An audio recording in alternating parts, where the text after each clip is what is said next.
The Society for Creative Anachronism started in a backyard in Berkeley, California in 1966, when a few friends who were history buffs and science fiction and fantasy fans decided to host a big outdoor party on May Day.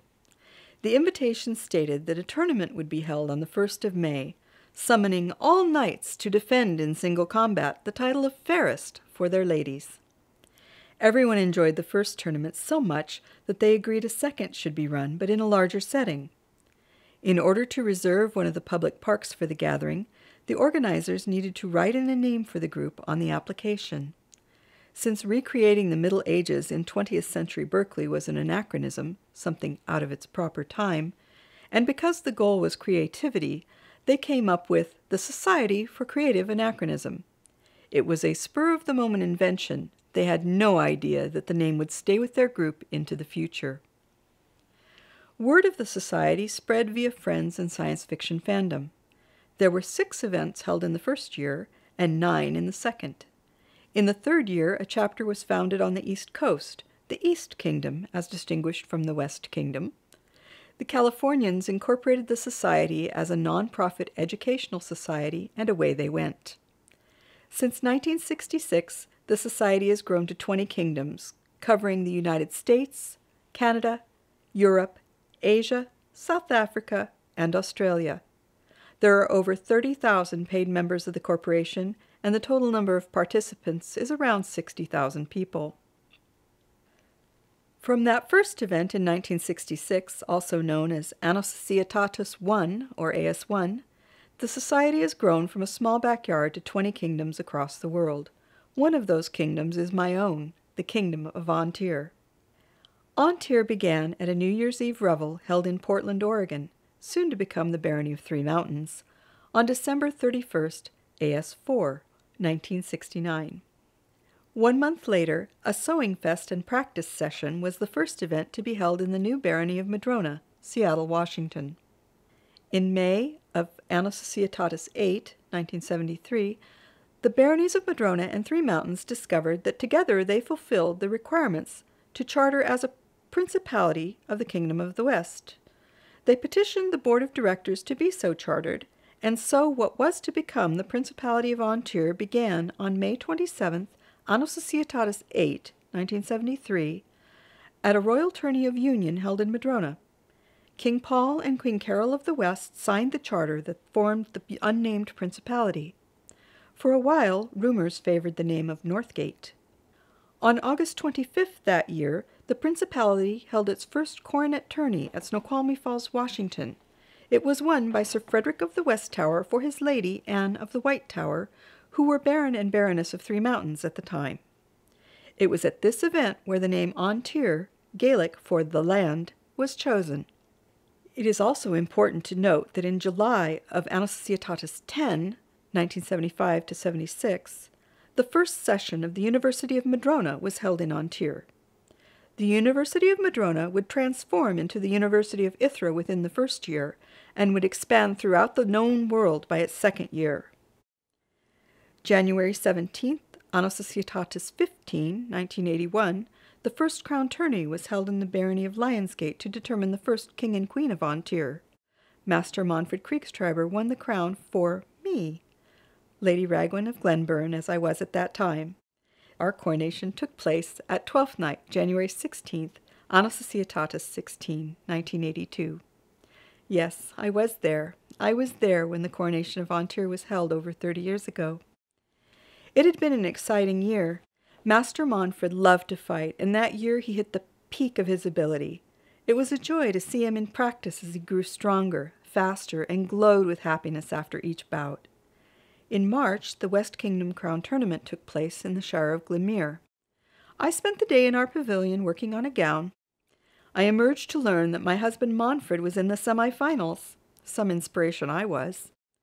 His opponent in the finals was his best friend, Sir Steingrim Stellari. I declined to sit with the Queen of the West during the finals, instead standing on the field with my Lord's Squire, Lady Hlutviga. Between rounds, Manfred and I walked together for a few quiet moments. Then he went back to the third match and fell before his friend.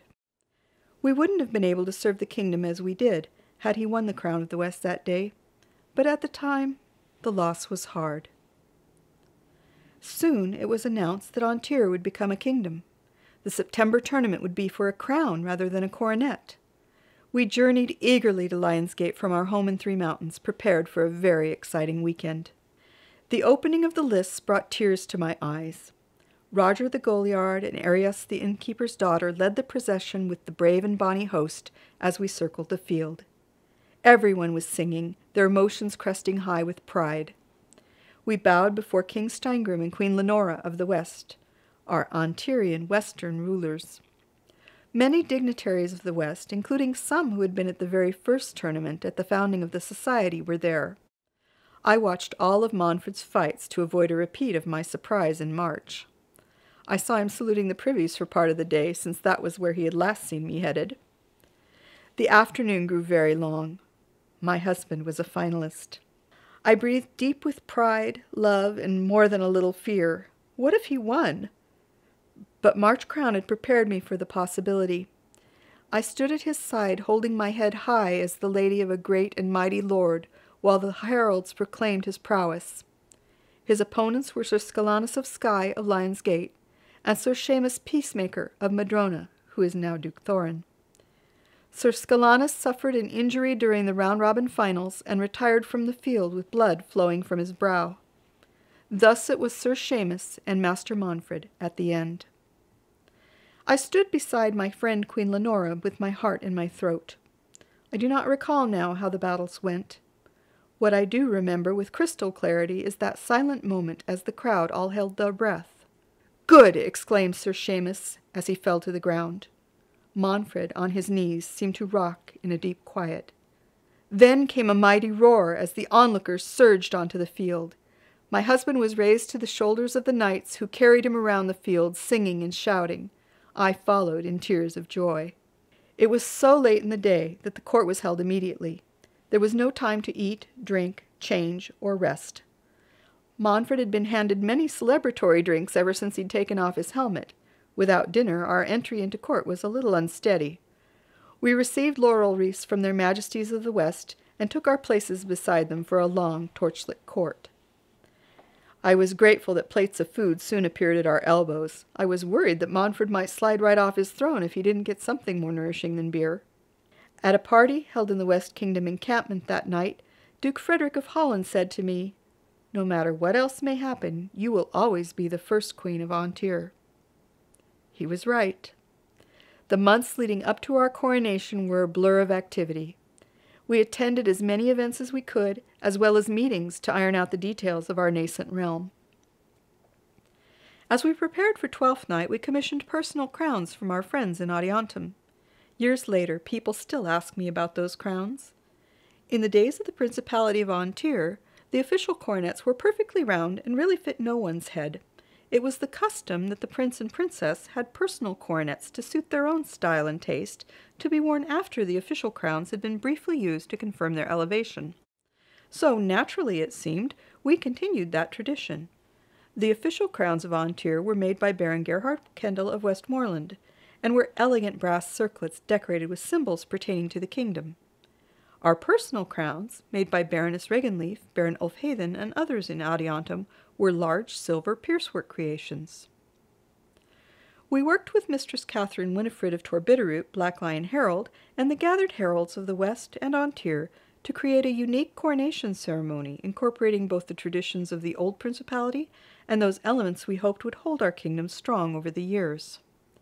Catherine Winifred and I were also inspired to create a diversion, which we hoped would add a bit of excitement. Our retinue was chosen from all over the kingdom. Finally, we journeyed to Madrona in the darkness of winter. Manfred and I were guests of the Baron and Baroness of Madrona. It was customary in An Tir at that time that people would provide sleeping accommodations for travelers to events. It was rare that anyone would use a commercial inn, no matter where the event was being held. The first coronation of An Tir was held in a mason's hall in Madrona. It was the largest indoor event yet held in An Tir. There might have been 500 people there. The first court was very long indeed. There was so much business to attend to, and so many people wanted to rejoice together in our new kingdom. Prince Alfred and Princess Sumingo solemnly relinquished the rule of our principality into the hands of King Radnor and Queen Esmeralda of the West. There was a break then called the interregnum. A busy group of seamstresses in the gallery above the dais added the red crown to both Ontarian banners and the hearts and roses to the Queen's. At last we were ready. Montford was waiting for me outside the door at the rear of the hall. We briefly kissed, both pale and anxious. We knew these moments were important not only in our lives, but for all our friends and soon-to-be subjects. We waited with our retinue as the Court of the West was reconvened. Their Majesties spoke on the responsibilities of a kingdom's subjects and the historical nature of this event. Then, at last, we were summoned. The coronation ceremony proceeded as planned. As we knelt before their Majesties, Sir Seamus, Champion of An Tir, issued the Champion's Challenge, as was previously tradition in the Principality. He dropped his glove, calling for challengers to Montford's right to take the throne. Picking it up and tossing it again to the floor, he called out a second time. Into the pause, a voice rose from the crowd. "Excuse me," said Daniel Shadygrove. He rose to his feet. Daniel was a citizen of Madrona and a well-known fomenter of excitement, a very colorful character. The crowd gasped as he stepped forward and bent to pick up the glove. He stroked it between his long fingers as he considered the champion. "I have a few questions," he said. I kept my eyes firmly cast down and my lips still. The king and queen stared in shock at this interruption, but when they looked to Montford, he simply smiled at them. Sir Seamus bowed to Daniel and invited his questions. Who were the contenders for the crown? Sir Scalanus of Skye, Master Montford Kriegstreiber, and myself. Was the battle fairly fought? It was, sir. Master Montford fought nobly and with great honor for his lady and the crown. Are you satisfied that he is the true and rightful claimant to the crown of An Tir? I am, and challenge any who would deny his right. Daniel stood another moment, then nodded and gently laid the champion's glove back on the ground. I am satisfied. Long live the king! A swelling roar followed him to his seat, but immediately died away. Sir Seamus picked up the glove one last time and quickly flung it down, daring anyone else to speak. There was no further challenge, and so we were crowned by Radnor and Esmeralda as the first king and queen of An Tir. The newly refurbished banners were unfurled behind the thrones, and we rose to the acclaim of the kingdom. After court, a great feast was served in the upper hall. In a lower hall was a potluck for those who had not means or inclination to sit through formality. My own mundane family was at that one. Many toasts were drunk, and stories and songs presented for the amusement of the assembled companies. At the evening's end we were exhausted, but in a glow of pleasure. Our kingdom was well and truly begun, and all had gone as smoothly as anyone could have hoped. It was a day never to be forgotten. The kingdom of An Tir continued to grow. In AS 26, on January 11th, region of Avakal was elevated to the status of Crown Principality. The following year, in May, the region of the Summits was likewise elevated to Crown Principality. And let us not forget that on January 13th, Anno Societatis 35, 2001, Tir was recognized as a Crown Principality at a 12th night coronation. In January of Anno Societatis 49, Saverick and Dalla, the king and queen of An Tir, announced that our Principality of Avakal was to become a kingdom. Thus, on June 26th of Anno Societatis 50, the Principality of Avakal became the Kingdom of Avakal, the 20th kingdom of the Society for Creative Anachronism. Gunther and Amethyst stepped down as the last prince and princess of the Principality of Avakal of An Tir. The end of an era was marked with a heartfelt speech, thunderous applause, and cheers. Sir Albrecht crowned himself first king of Avakal, and his lady and inspiration Nishida as first queen of Avakal. Thus, at the dawn of the 50th year of the Society for Creative Anachronism, 20 kingdoms, the last, a child of An Tir. The kingdom of An Tir continues to cultivate, grow, and prosper, from snow-capped peaks across desert and farmland to the peaceful ocean.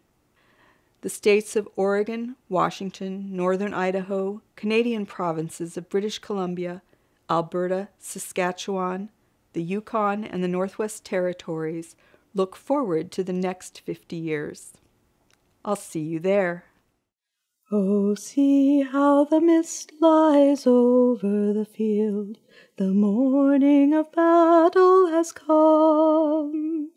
Soft in the glen there's the muffled sound of men, and the murmur of a battle drum. Now the light of the sun spreads over the hill. It scatters the mist from the green. And there in the clear come the warriors of An Tir. Their black and gold banner can be seen.